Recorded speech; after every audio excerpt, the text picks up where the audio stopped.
नमस्कार दोस्तों, स्वागत है आपका हिंदी नॉलेज शो में। तो दोस्तों, आज मैंने आप सभी लोगों से एक बहुत महत्वपूर्ण और बहुत ही बड़ा सवाल पूछा था। स्क्रीन पर आप देखिए, सवाल यह था कि दुनिया में सबसे ज्यादा बड़ा मिलिट्री बजट है अमेरिका का। फिर अपनी सेना पर खर्च करने के मामले में नंबर 2 पर आता है चीन। तो नंबर 3 पर कौन आता है? और ज्यादातर लोगों ने जवाब दिया था भारत, जबकि ये जवाब गलत है। असल में सही जवाब है यूक्रेन। आप जानकर हैरान होंगे कि यूक्रेन ने भारत से लगभग दुगने से भी ज्यादा पैसा खर्च किया है अपनी सेना पर 2022 में। और ये ज्यादातर पैसा आया है अमेरिका और यूक्रेन से।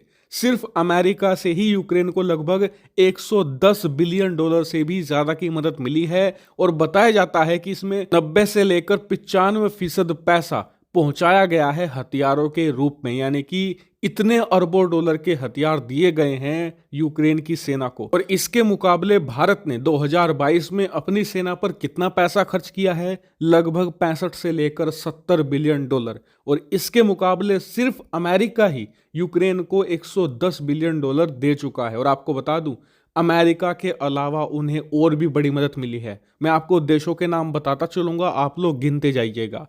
ब्रिटेन से आई है कई बिलियन डॉलर की मदद। इसके बाद यूरोपियन यूनियन ने बरसाया है पैसा। उसके बाद यूरोपियन यूनियन के जो देश हैं उन्होंने अलग अलग भी बहुत पैसा दिया है, जैसे कि जर्मनी, फ्रांस, इटली, बेल्जियम। इन सभी देशों ने अलग से कई बिलियन डॉलर की सप्लाई करी है यूक्रेन को। इतना ही नहीं, यूरोप, अमेरिका के अलावा जापान और ऑस्ट्रेलिया ने खूब धन और हथियार बरसाए हैं यूक्रेन पर। इससे आप समझ सकते हैं कि यूक्रेन को 2022 में कितने अरबों डॉलर के हथियार मिले हैं। यानी कि भारत का जो टोटल मिलिट्री बजट था उससे दुगने से भी ज्यादा के हथियार सप्लाई किए गए हैं यूक्रेन को। लेकिन आज हम इसकी बात क्यों कर रहे हैं? इसका कारण है इन्हीं हथियारों की परफॉर्मेंस। दरअसल पैसा जहां लगता है ना, पैसा वहां पर बोलता है और सर चढ़कर बोलता है। इसी का नतीजा है कि पिछले 10-11 महीनों से युद्ध खत्म होने का नाम नहीं ले रहा। अब तो हालत ये आ गई है कि वो यूक्रेन जो पिछले 7-8 महीनों से लगातार रूसी सेना के खिलाफ बस डिफेंस कर रहा था, उन्हें अपनी जमीन पर कब्जा करने से रोक रहा था, अब वो रूस के अंदर घुस घुस कर मारना शुरू कर चुका है। इसका सबसे बड़ा नतीजा आप स्क्रीन पर देख सकते हैं। अब से कुछ ही घंटों पहले खबर निकलकर सामने आई है कि यूक्रेन ने रूस में एक बड़े हमले को अंजाम दिया है और इस हमले में रूसी सेना को भयानक नुकसान झेलना पड़ा है। रूस के सैकड़ों सैनिक एक ही हमले में मारे गए हैं। हालांकि आपको ये लग रहा होगा कि इस हमले को करने का दावा यूक्रेन ने किया होगा और यूक्रेन शायद झूठ बोल रहा हो, उन्होंने हमला ना किया हो रूस के अंदर। तो आपकी जानकारी के लिए बता दूं कि शुरू में मुझे भी ऐसा लग रहा था जब यूक्रेन ने दावा किया कि हमने रूस में बड़ा हमला किया है, करीबन 400 सैनिक रूस के मार गिराए हैं। मुझे भी शक था, इसीलिए मैंने इस पर शुरू में ही वीडियो नहीं बनाए। लेकिन अब खुद रूस ने ये बात कंफर्म कर दी है कि जी हाँ, यूक्रेन ने हमारी जमीन पर बड़ा हमला अंजाम दिया है। लेकिन इन्होंने ये बताया है कि हमारे 400 नहीं, लगभग 63 सैनिक मारे गए हैं इस हमले में। दुनिया भर की मीडिया ये कह रही है कि जो यूक्रेन कह रहा है कि 400 से ज्यादा सैनिक मारे गए हैं, वो भी झूठ है। और जो रूस कह रहा है कि 63 सैनिक मारे गए हैं, वो भी झूठ है। असल आंकड़ा इसके बीच में है। लगभग 200 से लेकर 250 सैनिक यहां पर मारे गए हैं और आने वाले कुछ ही घंटों में इस पर एग्जैक्ट आंकड़ा भी निकलकर सामने आ जाएगा। लेकिन एक बात तो तय है कि रूस को करारा झटका दिया है यूक्रेन ने। लेकिन आपका सवाल होगा कि रूस में कहां पर यह अटैक हुआ है? तो देखिए, जो रूस की यूक्रेन से लगी हुई सीमा है, तो दोनेत्स्क और लुहांस वाले रीजन में पड़ती है। और आपको बता दूं, इन दोनों ही रीजन को युद्ध की शुरुआत में रूस ने कब्जा करके रूस में मर्ज कर लिया है, यानी कि अब ये रूस की टेरिटरी है।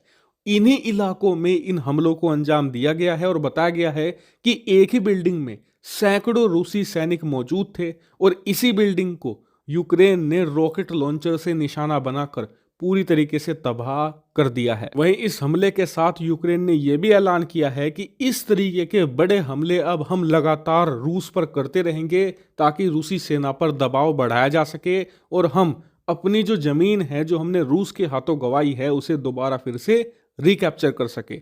वहीं इस हमले के बाद रूस क्या कर रहा है? तो देखिए, रूसी सेना में गुस्सा तो बहुत है और इसलिए बदला लेने के लिए वो फिलहाल ज्यादा से ज्यादा ये करेंगे कि यूक्रेन के अंदर एक बड़ी मिसाइल स्ट्राइक कर सकते हैं। लेकिन इससे रूस को क्या हासिल होगा?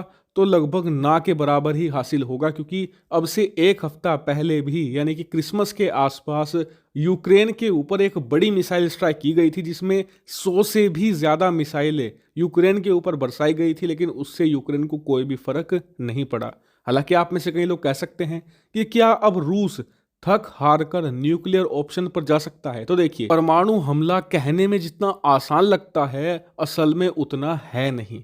परमाणु हमला करने के साथ रूस को यह भी पता है कि जितने देश अभी उसके साथ है, यहां तक कि भारत और चीन भी, परमाणु हमला होते ही सब उसके खिलाफ हो जाएंगे और जो बची कुची उसकी सपोर्ट है वो तुरंत भी खत्म हो जाएगी। दूसरी बड़ी बात, परमाणु हमले से क्या यूक्रेन पर कुछ खास असर पड़ेगा? तो देखिए, पिछले कुछ दिनों में खुद रूस के जो बड़े बड़े मिलिट्री एनालिस्ट है वो ये बात कह चुके हैं कि परमाणु हमले से यूक्रेन पर कुछ खास असर नहीं पड़ने वाला। हाँ, कुछ हजारों की संख्या में लोग मर सकते हैं, सैकड़ों की संख्या में सैनिक मर सकते हैं, लेकिन इससे यूक्रेन और एकजुट हो जाएगा। परमाणु हमले से अगर रूस ये सोचता है कि वो यूक्रेन को रोक देगा, तो ऐसा नहीं होने वाला, क्योंकि चर्नोबिल से यूक्रेन ने बहुत कुछ सीखा है। लगातार वहां पर इन्होंने प्रैक्टिस करी है कि कैसे अगर हम पर परमाणु हमला होता है तो हम उसके खिलाफ अपने देश को डिफेंड करेंगे। इसके अलावा यूक्रेन की सेना के पास आज की तारीख में ऐसे इक्विपमेंट हैं जो उसे अमेरिका ने दिए हैं, जिसकी मदद से वो ऐसे इन्वायरमेंट में भी युद्ध लड़ सकते हैं जहां पर परमाणु हमला हुआ हो, जहां पर रेडिएशन हो। यानी कि इससे भी बहुत कुछ हासिल हो जाएगा रूस को, इसमें भी एक बड़ा संशय है। यानी कि एक तरीके से देखें तो रूस के लिए स्थिति बुरी होती चली जा रही है और अब व्लादिमीर पुतिन को कुछ बड़ी रणनीति यहां पर चलनी होगी, वरना उनके हाथ से वक्त इस तरीके से फिसल रहा है जैसे मुट्ठी से रेत। हालांकि इस पूरे मामले पर आपका क्या मानना है, कमेंट करके जरूर बताएगा। Thank you very much for watching video.